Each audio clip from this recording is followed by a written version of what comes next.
बिस्मिल्लाहिर्रहमानिर्रहीम। 4 क्लास। आज हम उर्दू की किताब का सबक नंबर 12 मैं क्या बनूँगा एक नज़म पढ़ेंगे। इस नज़म को पढ़ने से पहले हम चंद मालूमात जो है वो जानेंगे। जैसे कि बच्चों, सिकंदर जो था वो सिकंदर आज़म जो था वो यूनान का बादशाह था जिसने दुनिया का एक बहुत बड़ा हिस्सा फ़तह किया था। अरस्तु जो था एक मशहूर यूनानी फ़िलासफ़र और सिकंदर आज़म का उस्ताद भी था। रुस्तम जो था ईरान का मशहूर पहलवान गुजरा था। ईरान तो ईरान की लड़ाइयों में उसकी ताकत और शुजात की दास्तान, शुजात कहते बहादुरी को और दास्तान कहते कहानी को, दुनिया भर के क्लासिकी अदब का हिस्सा है। सहराब जो है रुस्तम का बेटा था। तुरान से जंग में उसका ये बहादुर बेटा खुद उसी के हाथों कत्ल हुआ था। सफ़ा नंबर 75 पे बच्चों हम किताब पढ़ाई करेंगे। किताब पढ़ाई में सबसे पहले हमारे पास है तलफ़्फ़ुज़ सीखें। भोला भाला, शैदा, रुस्तम, बहादुर, दिलावर, रहबर, अरस्तु, सिकंदर। हमने जिन मालूमात के बारे में जाना है इस नज़म में हम उन्हीं शख्सियात के बारे में पढ़ेंगे। जैसे नज़म में है कि मुझे एक नन्हा सा लड़का ना समझो, मुझे इस कदर भोला भाला ना समझो, मुझे खेलने ही का शैदा ना समझो, समझते हो ऐसा तो ऐसा ना समझो। इसी तरह हमने किताब की पढ़ाई करनी है। ये जो बच्चों नज़म है वो हफ़ीज़ जलंधरी ने लिखी थी। और यहाँ पर ठहरे और बताए में हमारे पास सवाल है कि बहादुर से क्या मुराद है। बच्चों, बहादुर कहते हैं जो हर मुश्किल का मुकाबला कर सके। और रहबर का क्या काम होता है। रहबर का मतलब ये होता है कि वो हमें रास्ता दिखाता है। बच्चों, किताब पढ़ाई के बाद हम नसर करते हैं। नसर कहते हैं कि जो भी हमें बंद या लाइन्स दी गई हैं उनको हमने आम और सादा अल्फाज में लिखना है। जैसे हमारे पास शेर था कि मुझे एक नन्हा सा लड़का ना समझो, मुझे इस कदर भोला भाला ना समझो। नसर हम लिखेंगे कि मुझे एक छोटा सा मासूम सा लड़का ना समझना। इसी तरह हमने शेर नंबर 2 की नसर करनी है। शेर हमारे पास 3 है, 4 है, 5 है, शेर नंबर 6 है, 7 है, 8 है, 9 है, 10 है और 11 है। इसके बाद बच्चों हमारे पास सफ़ा नंबर 76 पे मशक है। मशक में सरगर्मी नंबर 1 है नए अल्फाज। इन अल्फाज के मायने समझिए और जुमले बनाए। अल्फाज है और मायने दिए गए। शैदा, शैदा का मतलब होता है शकीन। रहबर होता है रास्ता दिखाने वाला, हुनर कारीगरी। इसी तरह बाकी अल्फाज के मायने आप लोगों ने पहले समझने हैं और फिर इसके जुमले बनाने हैं। हम जुमले बनाएंगे। जैसे हमारे पास बच्चों है लफ्ज़ शैदा।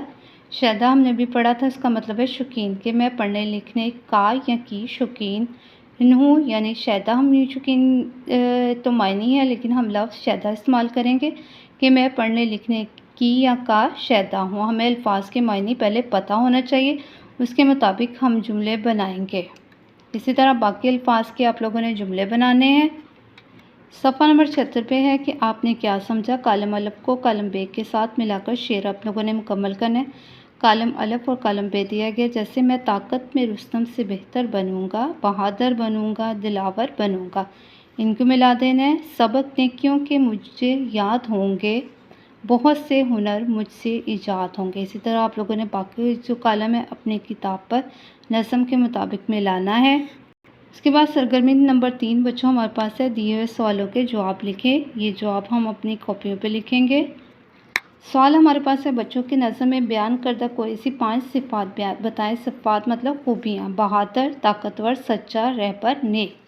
नज़म में जिन तारीख़ी शख्सियात का जिक्र किया है उनके नाम लिखने हैं। रुस्तम, अरस्तु और सिकंदर। इसके बाद सवाल है पढ़ने लिखने के 3 फ़ायदे बताएं। पढ़ लिख कर बड़ा आदमी बना जा सकता है, अच्छे और बुरे में तमीज़ की जा सकती है और पढ़ा लिखा जो इंसान है अच्छा शहरी भी साबित होता है। आखिरी शेर का मफ़हूम बच्चों हम लोगों ने लिखना है। सवाल है कि आखिरी शेर का मफ़हूम लिखे।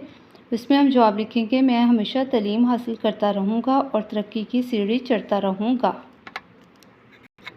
इसके बाद सवाल है कि एक अच्छे और कामयाब इंसान में कौन सी खसूसियात होनी चाहिए। एक अच्छे और कामयाब इंसान को पढ़ा लिखा होना चाहिए, उसे नेक होना चाहिए, उसे दूसरों के साथ अच्छा सलूक करने वाला होना चाहिए, उसका अखलाक अच्छा होना चाहिए।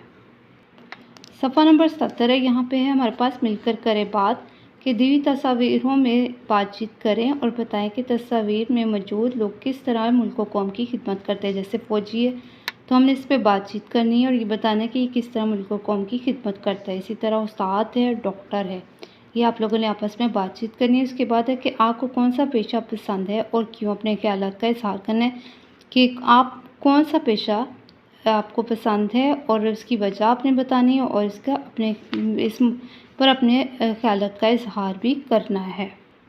उसके बाद हमारे पास है लफ्ज़ों का खेल है कि दिए लफ्ज़ों के मुतरादिफ मोमे में से तलाश करके लिखे जाने अल्फाज दिए गए मुतरादिफ उनके हमने तलाश करने हैं और लिखने हैं। जैसे आरज़ू है तो आरज़ू का बच्चों हमारे पास बनेगा तमन्ना। ताकत है, ताकत कहते हैं क़ुव्वत को। उसके बाद है दास्तान, दास्तान है कहानी। इसी तरह अंधेरा और भलाई। आप लोगों ने अपनी किताब पे इसी तरह इसको हल करना है। उसके बाद सफ़ा नंबर 78 पे बच्चों हमारे पास है कवायद सीखें। यहाँ कुछ जुमले दिए गए जैसे पानी लाओ, खाना खाओ, मत दौड़ो, ना बोल। यहाँ पे अगर हम बच्चों जुमलों पे गौर करेंगे तो यहाँ पे हमारे पास दो तरह के जुमले आए हैं, एक फ़ेल अमर के हैं और दो जो है वो फ़ेल नहीं के। अमर बच्चों कहते हैं कि जिस फ़ेल में काम का हुक्म दिया गया हो उसको अमर कहते हैं, जैसे पानी लाओ, खाना खाओ। और दूसरे हमारे पास जो जुमले आए हैं उसमें काम से मना किया गया, यानी जिस फ़ेल में काम से मना किया जाए उसे फ़ेल नहीं कहते, जैसे मत दौड़ो, ना बोल। इसी तरह हमारे पास सरगर्मी दी गई है कि दर्जा झैल अल्फाज से अमर और फ़ेल नहीं के जुमले हमने बनाने हैं। जैसे लिखना, पढ़ना, सोना, उठना और निकलने से हमने जुमले बनाने हैं। ये जुमले हम अपनी कॉपीज़ पे लिखेंगे। जैसे लिखना है तो इससे अमर का बनेगा लिख लो और नहीं का बनेगा मत लिखो, यानी इसमें हमने लिख लो में हुक्म दिया है और नहीं में हमने मना किया है। जैसे मत लिखो। इसी तरह पढ़ना, पढ़ लो और नहीं में आ जाएगा मत पढ़ो। इसी तरह आप लोगों ने बाकी जुमले लिखने हैं। इसी तरह हमारे पास अगली सरगर्मी है पढ़ें। दी हुई नज़म दुरुस्त लफ्ज़, लय और आहंग के साथ पढ़नी। ये नज़म आप लोगों ने बच्चों पढ़नी है जो कि ज़ियाउल हसन ज़िया ने लिखी है। इसके बाद सफ़ा नंबर 79 है, यहाँ पे है कुछ नया लिखें। एक अच्छे तालिब इल्म के मौजू पर 10 या 12 जुमलों का एक मज़मून अपने अल्फाज में एक अच्छे तालिब इल्म के बारे में मज़मून लिखना है। उसके बाद है आओ करें काम। यहाँ मुख्तलिफ़ पेशों के रूप धाकर चंद जुमलों में अपना तारुफ करवाना है, यानी अगर आपको डॉक्टर का पेशा पसंद है तो आप डॉक्टर का रूप धार कर उसके बारे में चंद जुमलों में अपना तारुफ करवाएंगे। यह जैसे आप कहते हैं कि मैं डॉक्टर हूँ, मैं मरीज़ों का इलाज करता हूँ, इसी तरह आप लोग रूप धार के जुमलों में अपना तारुफ करवाओगे। उसके बाद हमारे पास है तस्वीर को गौर से देखें। हमारे पास तस्वीर दी गई है, इसको आप लोगों ने गौर से देखना है। इस तस्वीर में आपने ये देखना है कि क्या क्या नज़र आ रहा है। आपके ख्याल में ये किस किस्म की तकरीब है?